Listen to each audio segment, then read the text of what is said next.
Bonjour à tous. Good morning, everyone. The first thing I want to talk about today is what we're doing to support Indigenous people during the pandemic. Since day one, our government has been engaging with First Nations, Inuit, and Métis Nation leaders in the fight against this virus. We've been listening to people's concerns and working with local leadership to ensure that communities are getting the right support. And so far, we've taken a number of important steps. We're investing in emergency shelters to help Indigenous women and children fleeing violence. We're offering interest-free loans and non-repayable contributions to help Indigenous businesses weather this storm. We're helping First Nations, Inuit, and Métis Nation students and recent grads find a job this summer. And last week, we announced more funding to support the most urgent needs of Indigenous communities dealing with the COVID-19 outbreak. While all communities have had to wrestle with COVID-19 these past few months, the everyday realities of this crisis are different for everyone. To mount an effective response to this crisis, we must adapt our approach and our programs to recognize and meet the particular needs of all Indigenous peoples, including those living in urban areas and off reserve. To this end, we announced $15 million back in March to support Indigenous organizations that deliver services to these populations as part of the Indigenous Community Support Fund we had set up to help prevent and mitigate the impact of this virus. With this money, organizations have been able to give meals, groceries, clothing, and supplies to those in need and offer mental health counseling. They've also provided personal protective equipment and cleaning supplies for supportive housing and computer and laptops so kids can keep up with their schoolwork. This funding is helping vulnerable people like youth, women, and elders. Indigenous community organizations in our cities and off-reserve do crucial work year-round, but these days their services are in high demand because of the pandemic. We need to make sure they have the resources to adapt and grow their services so they can fulfill their important mission. So today, our government is announcing an additional $75 million in new funding for organizations that address the critical needs of the over 1 million Indigenous people living in urban centers and off-reserve. This is critical work. If you live off-reserve or in a city, we're working to make sure you don't fall through the cracks. You need and deserve services that are culturally appropriate, and that's what we're doing with today's investment. Aujourd'hui, notre gouvernement annonce un nouvel investissement de 75 millions de dollars pour les organismes qui répondent aux besoins les plus urgents des plus d'1 million d'Autochtones vivant dans les centres urbains ou hors réserve. C'est de l'argent que les organismes communautaires pourront utiliser pour combattre l'insécurité alimentaire, appuyer les aînés vulnérables, aider les jeunes à risque, fournir des services de santé mentale et prévenir la violence familiale. Je veux maintenant m'adresser aux employeurs et aux propriétaires d'entreprises. On parle beaucoup de la réouverture de l'économie ces jours-ci, ce qui est une bonne nouvelle pour tout le monde. Mais si vous avez dû ralentir ou arrêter vos activités au cours des derniers mois, rouvrir boutique va aussi présenter plusieurs défis. On met donc en place des mesures pour vous appuyer. Si vous avez besoin d'aide pour réembaucher vos employés, vous pouvez utiliser la subvention salariale d'urgence. On vient de prolonger le programme jusqu'à la fin de l'été. Si vous éprouvez des problèmes de liquidité ou si vous avez des dépenses à assumer, vous pouvez obtenir un prêt par l'entremise du compte d'urgence pour les entreprises. Et si vous n'êtes pas admissible à ces deux programmes, je vous invite à vous adresser à votre agence de développement régional. Elle va pouvoir vous aider. On travaille aussi avec les provinces, les territoires, les propriétaires de logements et leurs locataires pour baisser les loyers des petites entreprises. Les propriétaires pourront présenter une demande à partir de lundi prochain sur le site de la Société canadienne d'hypothèques et de logement. On a tous hâte que la vie reprenne son cours. Mais pour que ça arrive, tout le monde doit faire sa part et les employeurs en particulier ont un rôle important à jouer. Quand les gens pensent au retour à la normale, l'une des premières choses qui leur vient à l'esprit, c'est de retourner travailler. C'est de retrouver une certaine stabilité financière, de revoir leurs collègues et leurs amis, de reprendre la routine. Vos employés comptent sur vous, votre communauté aussi. Donc, si vous avez besoin d'aide, mais que vous ne savez pas par où commencer, rendez-vous sur le site canada.ca et consultez la page sur la COVID-19. Vous allez trouver plus d'informations sur les programmes à votre disposition et la façon d'obtenir du soutien. Notre gouvernement est là pour vous. On prépare déjà la relance de notre économie et je sais qu'ensemble, on va revenir en force lorsque la crise sera terminée. As we gradually and carefully restart some activities, it's never been more important to follow public health instructions. COVID-19 remains a very serious health threat. Yesterday, Dr. Tam said that whenever physical distancing is not possible, Canadians should wear a non-medical mask or face covering when they go out. I want to remind everyone that physical distancing means keeping a 2-meter distance with others. As we start to reopen the economy, it might be more difficult to maintain that distance at all times, so please follow Dr. Tam's advice. Keep washing your hands, stay home, and if you need to, wear a mask. This is the best way to protect both yourself and others. Alors qu'on commence à rouvrir graduellement l'économie, il ne faut pas oublier que la COVID-19 demeure une menace grave pour la santé. Hier, la Dr Tam a dit que les Canadiens doivent porter un masque non médical lorsqu'ils ne peuvent pas garder une distance de 2 mètres avec les autres. Alors qu'on commence à rouvrir l'économie, ça pourrait devenir plus difficile de respecter les règles de distanciation physique. C'est donc important de continuer à suivre les directives de la Dr Tam. Lavez-vous les mains, restez chez vous et si c'est nécessaire, portez un masque. C'est la meilleure façon de protéger notre santé et celle des autres. I want to end today with a piece of good news. Today, more than 230 new officers are graduating from the Royal Military College of Canada. They are part of a new generation of exceptional women and men ready to serve our country with distinction. You have chosen to step up and serve your country, and we could not be more proud of you. Thank you for your example. Thank you for your dedication. Thank you for your love of this extraordinary country. And mostly, thank you for everything you will do for us in the coming years. Congratulations to the class of 2020. Merci. Merci beaucoup, Monsieur le Premier ministre. On va commencer la conférence de presse avec le téléphone aujourd'hui. Opérateur, c'est à vous. Thank you. Merci. The first question, Janie Kashagamskam, APTN, line open. Thank you, Mr. Prime Minister. This question, I know I talked about it yesterday, about communities, about Indigenous communities protecting their members, specifically in Manitoba's Kiosk Dam. You have Fox Lake creating another blockade. And I'm wondering, do you think, specifically Fox Lake, do they have the right to protect their community members like this?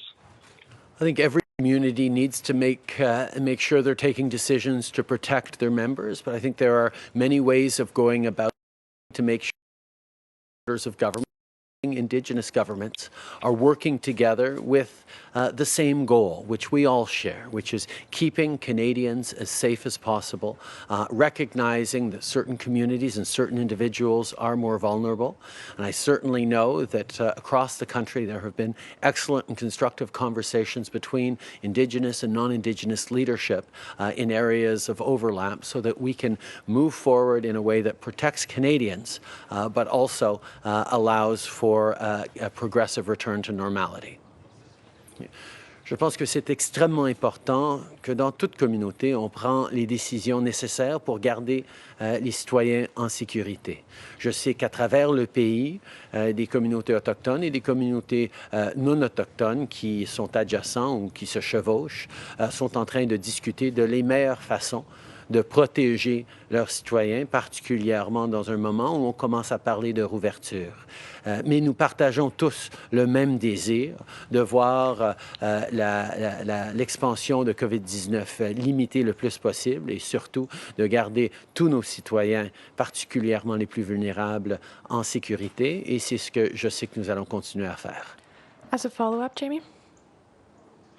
Yes, thank you. And again, I know I spoke to you about this yesterday, but my next question is again concerning early releases of prisoners. And more specifically, we at APTN, we've been asking Bill Blair for about a month now for the number of released inmates that have been released early from federal prisons.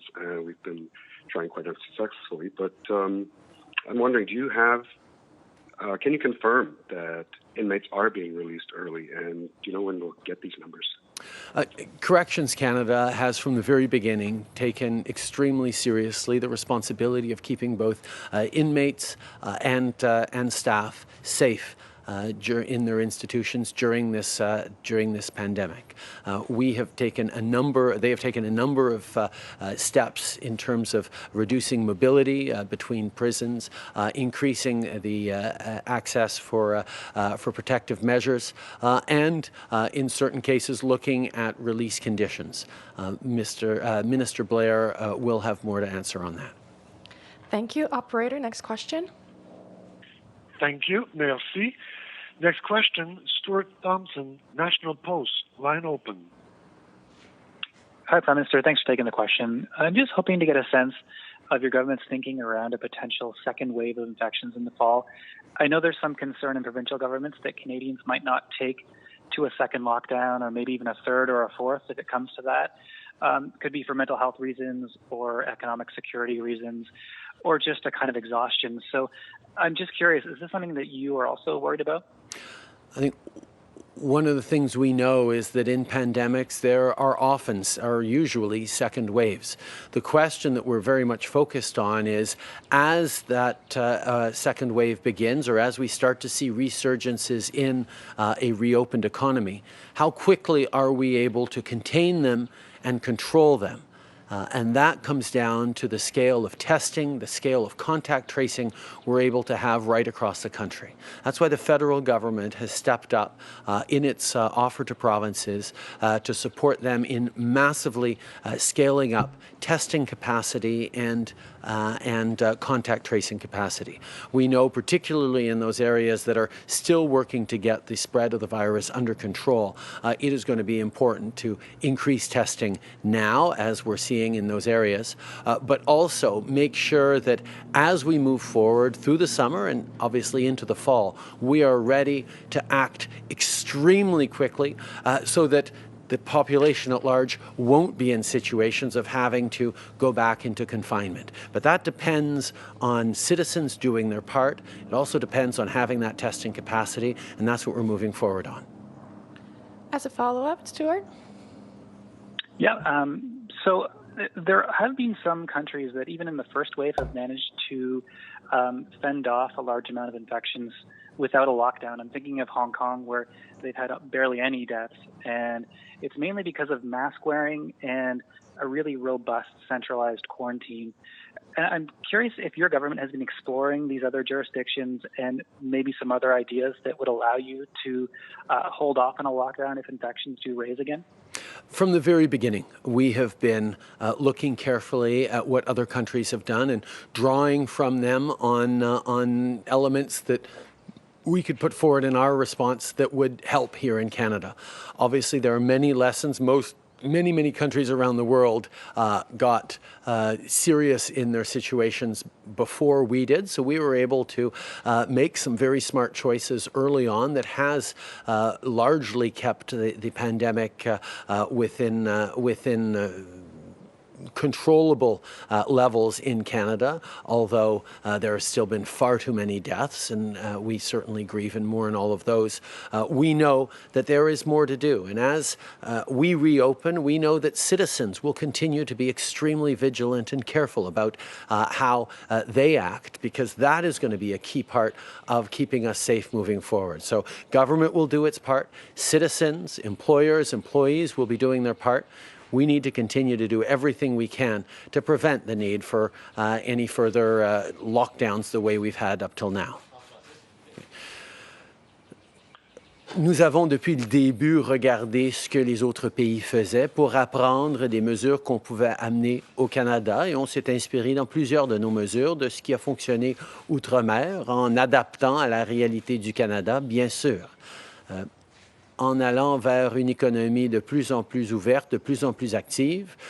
Nous avons besoin de continuer de rester vigilants en tant que gouvernement, d'avoir une capacité accrue de dépistage et de recherche de contacts, mais en même temps, nous attendons que les citoyens aussi fassent leur part. Je sais que les citoyens ne veulent pas se retrouver dans une situation où ils vont devoir s'isoler à nouveau.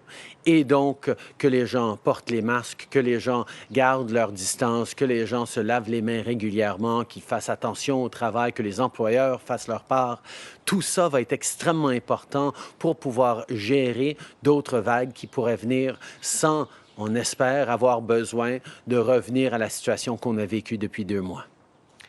Merci. Opérateur, prochaine question. Thank you. Merci. Prochaine question, Michel Lamarche, TVA. À vous. Bonjour, j'aimerais vous entendre sur les camps de vacances et les camps de jour privés.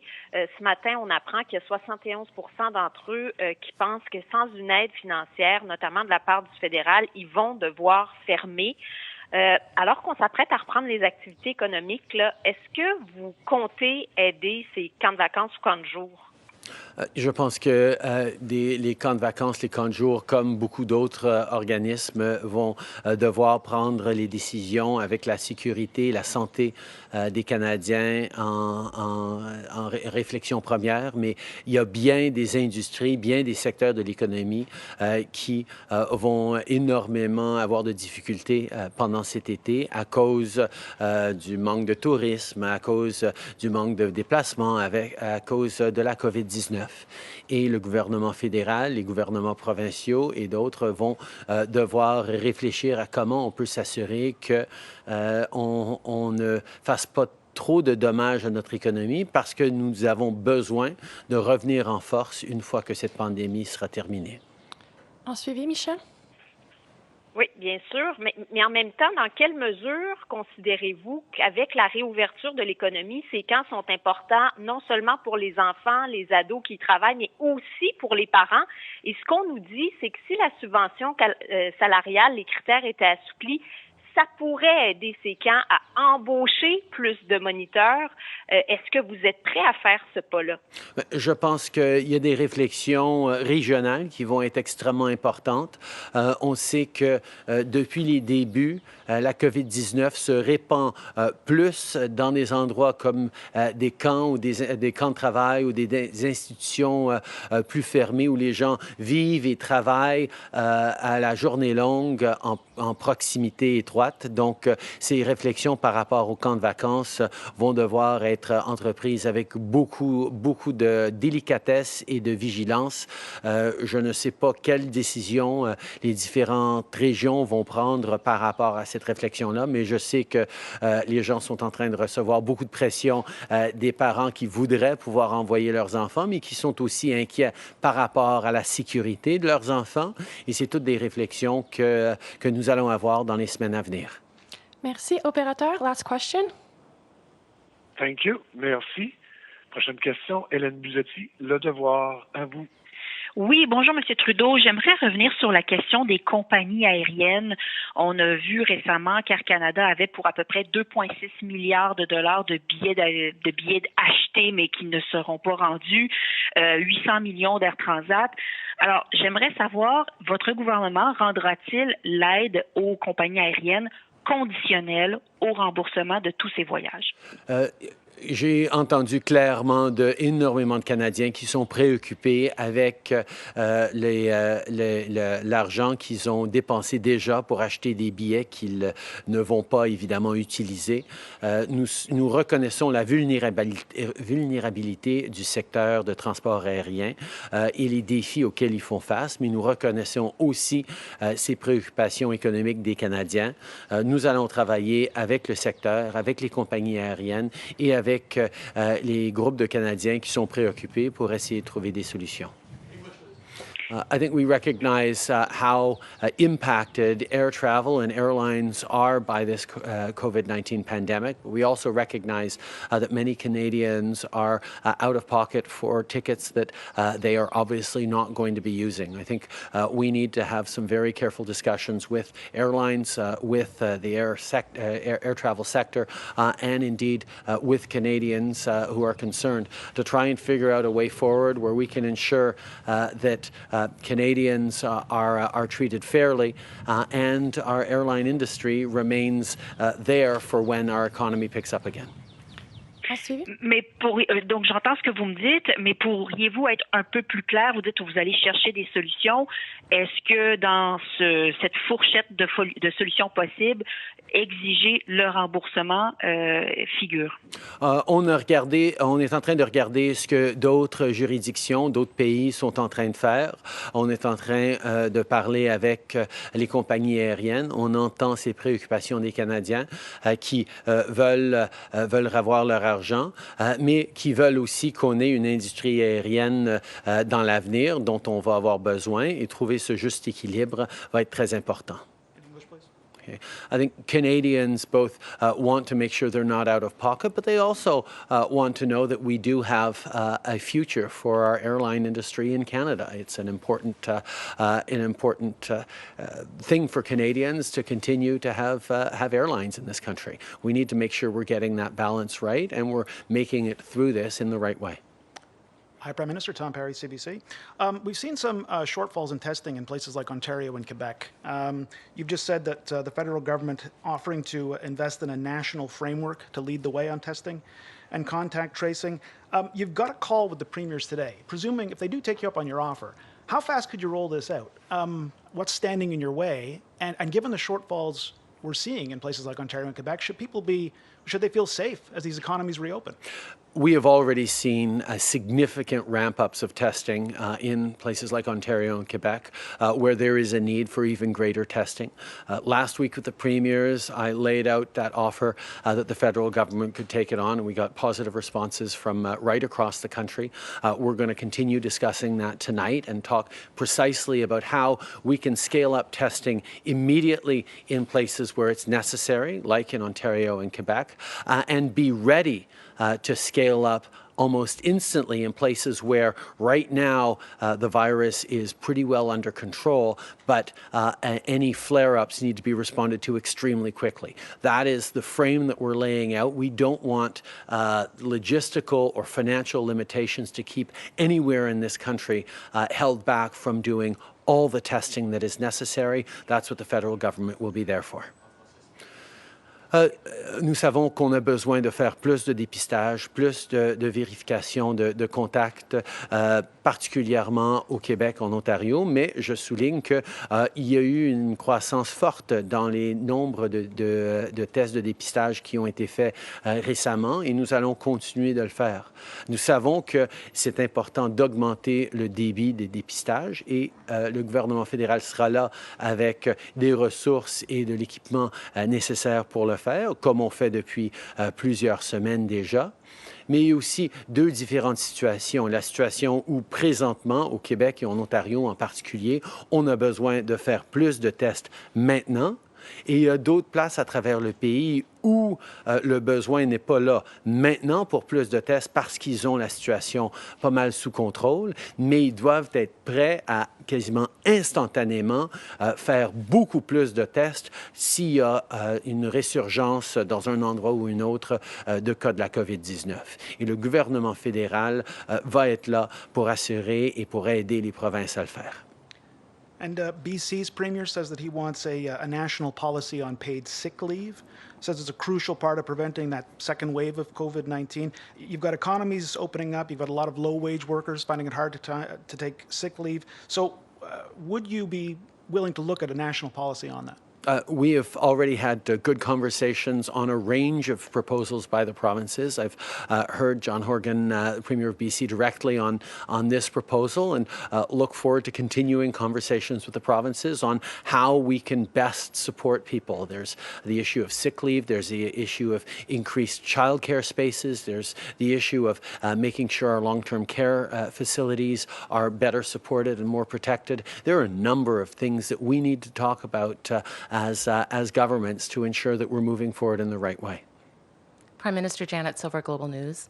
Canada's spy agency, CSIS, is warning of a national risk posed by foreign investments. Plus, there are threats from foreign actors to manipulate the Canadian public and interfere with our democracy. I'm wondering, how concerned are you about these reports, and what actions are your government taking to mitigate these concerns? Our national security agencies do an exceptional job in flagging risks to Canadians and taking action to mitigate those risks. We will always support them and take on their recommendations and make sure that we are doing everything we can to protect Canadians from malicious actors, whether they be foreign or domestic. Okay. Nos agences de sécurité et de renseignement font un travail exceptionnel pour souligner des menaces à notre pays, aux Canadiens, et pour agir dans des situations où c'est nécessaire. Notre gouvernement suit toujours leurs recommandations et travaille avec eux pour assurer toujours la sécurité et l'intégrité de nos systèmes au Canada. And last weekend on the West Block, we spoke to China's ambassador to Canada. And when we asked him about the detainment of the two Michaels detained in China, Michael Spavor and Michael Korvik, he said that they were being treated very well. And then he went on to say, and I quote, that actually the biggest issue in our bilateral relationship is still Meng Wanzhou case. So that's why we have made it our position very clear, to make sure that she's back in China smoothly and safely. So the ambassador has linked her case to the two Michaels. I'd like to get your thoughts on that. We have seen Chinese officials linking those two cases from the very beginning. Canada has an independent judicial system that functions without interference or override by politicians. It is one of the things that is deeply dear to Canadians in our system to keep it strong and assure the division of powers within our democracy. China doesn't work quite the same way and don't seem to understand that we do have an independent judiciary from political intervention. We will continue to follow and uphold the independence of our judicial system while we advocate for the release of the two Michaels who have been arbitrarily detained by China in retaliation for a judicial system that is independent in the way it functions. En français, s'il vous plaît. Okay.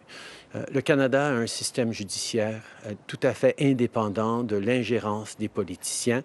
Ce n'est pas tout à fait le même cas en Chine et donc ils ne comprennent pas que nous n'avons pas la capacité ou le désir de s'ingérer dans notre système judiciaire indépendant. C'est extrêmement important qu'on défende nos valeurs, nos principes démocratiques et on va toujours le faire. Et donc, le fait que la Chine soit toujours en train de lier un processus judiciaire indépendant dans le cas de Meng Wanzhou avec la détention arbitraire de deux Canadiens est désolant, mais c'est un défi avec lequel on est en train de travailler depuis bien des mois et même plus qu'un an maintenant. Bonjour, M. Trudeau, Louis Blouin de Radio-Canada. On dénombre des dizaines de cas de fraude par vol d'identité, des gens qui utilisent des informations personnelles pour ouvrir un compte dans une institution bancaire et puis ensuite réclamer la PCU au nom de cette personne-là. Qu'est-ce que vous savez de cette tendance-là, de l'ampleur que ça a? Et d'autre part, je vous demanderais d'être précis, qu'est-ce que vous pouvez faire concrètement à court terme pour prévenir ce genre de fraude-là? Nous avons compris rapidement dans cette situation que nous devions agir rapidement pour aider les millions de Canadiens qui ont perdu leur emploi à cause de la COVID-19, qui n'allaient pas avoir l'argent pour payer l'épicerie, pour payer leur loyer, et c'était une urgence. Donc, on a mis en place des mesures où on allait pouvoir donner rapidement de l'argent à des millions de Canadiens, et il y a plus de 8 millions de personnes qui ont reçu la prestation canadienne d'urgence. En ce faisant, on savait qu'il y avait une possibilité que certaines personnes essayent de frauder le système. Et donc, nous avons mis en place des mesures, pas pour filtrer avant, parce que ça aurait ralenti de bien des mois la livraison de cet argent urgent et essentiel, mais on a mis en place des mesures pour déceler et arriver à reprendre cet argent au fur et à mesure que la pandémie continue. Et je peux vous assurer que l'Agence du revenu et les fonctionnaires, la fonction publique canadienne sont en train de travailler pour assurer qu'il y a des conséquences et qu'on reprenne l'argent de ceux qui ont fraudé le système. Le fraude est inacceptable et il y aura des conséquences. Il y a des membres de la communauté Mohawk qui bloquent le parc national d'Oka. J'aimerais avoir votre réaction. Est-ce que c'est aux membres de la communauté comme ça d'intervenir de la sorte et est-ce que vous craignez des dérapages? Je pense que c'est extrêmement important qu'on comprenne d'abord que nous voulons tous la même chose. Nous voulons protéger nos citoyens de la COVID-19, assurer la santé et la sécurité, particulièrement de nos populations vulnérables. Les différents paliers de gouvernement, y compris les gouvernements autochtones, se doivent de travailler ensemble pour assurer qu'on prend des décisions appropriées pour protéger les citoyens, même pendant qu'on commence à essayer de revenir un peu à la normale, un peu à une économie rouverte. Je pense que le leadership des différentes communautés devrait pouvoir s'entendre sur la meilleure façon à suivre. I think it's extremely important that, first of all, we understand we all want the same thing. Every different order of government wants to ensure that citizens, particularly our vulnerable elders and vulnerable citizens, are protected. That's why different orders of government, including Indigenous governments, need to work with nearby communities and ensure that we're finding a balance that protects the citizens first and foremost, but allows for the careful reopening as appropriate of our economies and our communities. Glenn McGregor, CTV News. Prime Minister, I want to ask you about the airline tickets again, because your two previous responses were not clear. The federal government is the regulator of Canada's airlines. Will you use that power and authority over them to insist the people who paid for tickets and were not given refunds get those refunds? This is an important issue to Canadians that we are working with the airlines and with Canadians concerned on. We're looking at what other countries have done in these measures, and we're looking to make sure that Canadians are supported financially through this time, but that also we're going to come back with airlines that function here in Canada for the long term. Getting that balance right will be delicate, but it is something that we're working on. But, Prime Minister, don't you see this as fundamentally unfair that people bought tickets, may never be able to use them, and are now given vouchers instead that they can't use? Don't you just think it's a matter of fairness and it's the right thing to do, whatever the issues the airline industry is facing right now? This is why we are working with all concerned parties to try and find a solution. Merci tout le monde. Merci.